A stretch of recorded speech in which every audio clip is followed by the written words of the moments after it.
William Barbosa, owner of Criolo Fashion, talks about his journey of being an entrepreneur and what it took to lead to his success.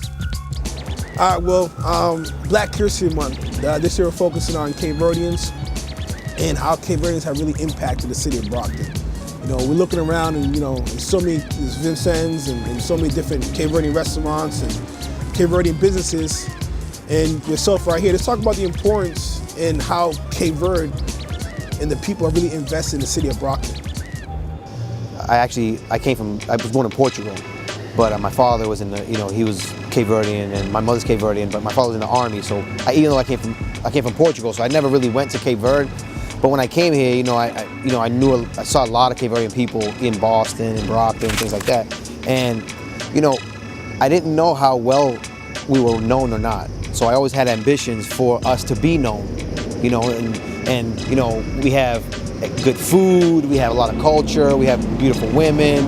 So, I always wanted to see, have the spotlight on us. You see a lot of, Italians, have the spotlight, blacks have the spotlight, things like that. So I always wanted to see, a Cape Verdean restaurant. It wasn't too many of those when I first grew up. A Cape Verdean, convenience store.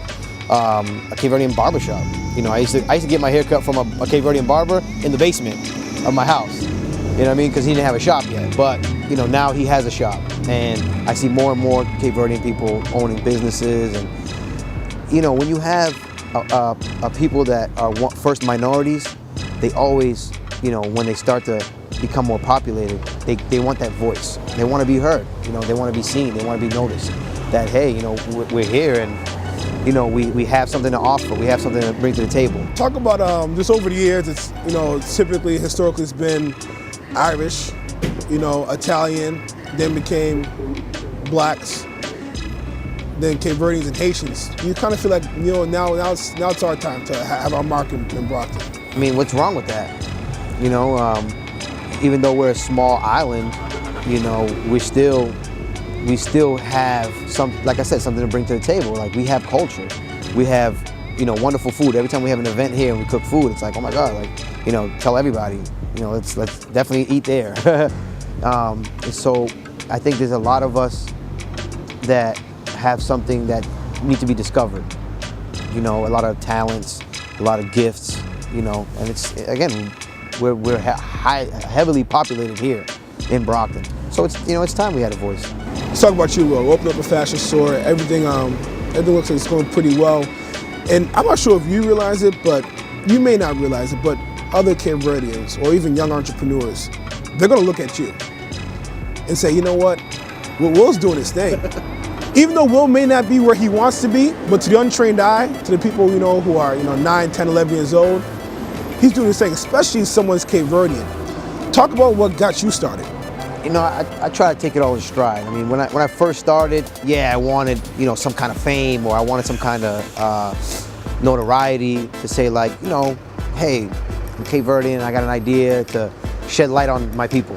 Now it's about building a brand, and it's for the city of Brockton, it's for New England in general, Massachusetts, it's for America. I mean, I just do it just to do it, just to say, hey, young people in general, entrepreneurs, if you have an idea and you work hard enough at it, you can do it. A lot of the people that's doing some negative things actually have a lot of talent, and it's being wasted because they're not guided or they're not led in the right direction. They're not given role models. They're not given the hey, look, if you follow 1, 2, 3 or follow example of this guy and that guy, you can do it too. So I think the more businesses we open, the more events that we do, the more, we start doing positive things, and people see that, hey, these positive things, are beneficial and they work and they make a change.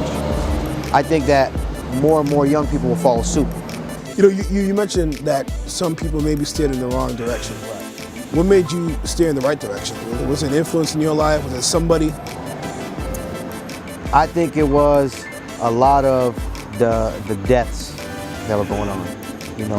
Ever since young, I lost a cousin, I lost a brother, I lost friends, So I think that going through that loss and that hardship, I wanted it to end. You know, I wanted to do something else. So I always sought out, a different way. You know, I don't want to be like my cousin that got killed. I don't want to be like my brother that's locked up. I don't want to be like my cousin that's, running around and everybody's like giving him a bad name. There's got to be something else. And I was a little small fry, so I wasn't beating people up, and I wasn't like calling the shots and things like that. I was a meek. So I think that brought about humbleness. So I saw it. I had to use my mind, and then obviously you got to have good role models, and you got to have a good head on your shoulders. You got to want, to do something positive. You can't just say, "Oh, I'm doing something negative because I'm a product of my environment." Okay, I understand you're a product of your environment, so you learn different things. But some people are desensitized by what they see. So a lot of people see death and see, violence, things like that, and they gravitate to it. Some people see death and see violence and see negative, and they gravitate away from it.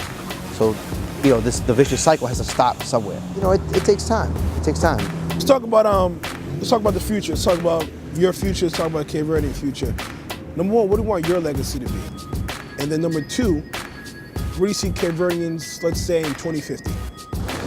I hope that I'm remembered for doing something positive and doing something for our people and for the community and for my son and for my people that come after me. I want to be a trailblazer. Hey, I often walk down the unbeaten path. Everybody's going this way. I want to see what's over here. So hopefully, the path that I walk first, maybe will be a more walked path, in the future. So I hope that sums it up. You know what I mean? Cape Verdeans, where do you see Cape Verdeans 2050? In Brockton, Cape Verdean. Well, actually, not just in Brockton, in general around this area. I know there's some in New Bedford and the South Shore and so forth. How do I want to say this? I hope more unified, more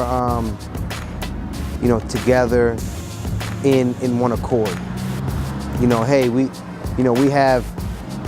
have a goal, or we came to America to do what? Is it do something positive? Do we come here to grow roots? Do we come here to make America part of our history in the future?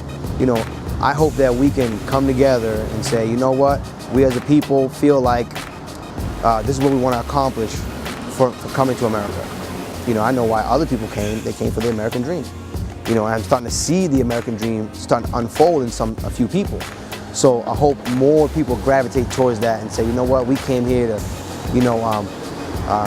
plant roots and live a good life and teach others how to live a good life. And also, I hope that we get more recognition for the things that we have and the things we've been through, and just our culture. It's rich, really rich in again, and the things that we have. The women, the food, the music, the emotions that we have, that we go through. Because of where we've been and what some of our families are going through, things like that. So I just hope it's, obviously on a positive note, more elevated, more just, again, like I said, unified.